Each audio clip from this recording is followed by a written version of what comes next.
Hello, I'm Sebastian from the Bachelor of Arts in English Language program. Ako si Jamaica Prado, gikan sa Bachelor of Arts in English Language program. Ako si Jessa Joy Udog, staff sa ILCA.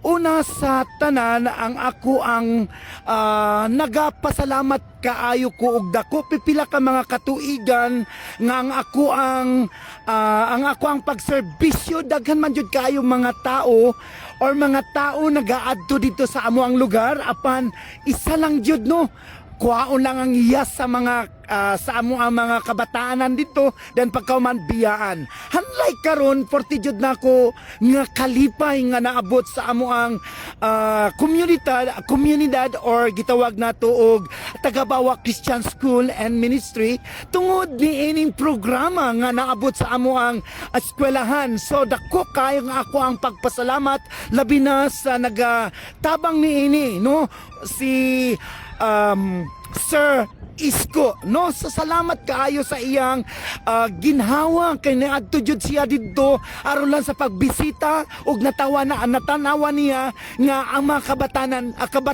kabataan ug unsaon pag tabang niini no dako ang akong pagpasalamat pod sa ELCA sa mga kay tungod sa ilang pagtabang sa pagpromote no niining gitawag og libro so gani dako ang among kalipay kay tungod hapit na jud mahuman ang proyekto nga ilahang gihatag or gihatag dito sa amo ang eskwelahan.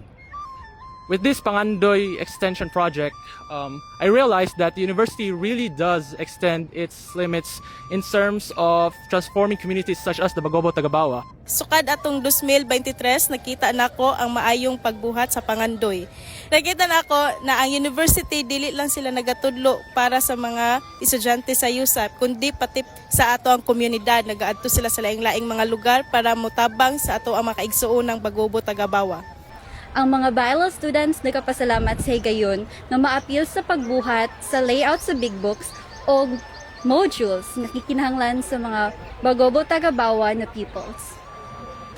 Ako si Sa Chingilan, usa ka magtutudlo sa USEP.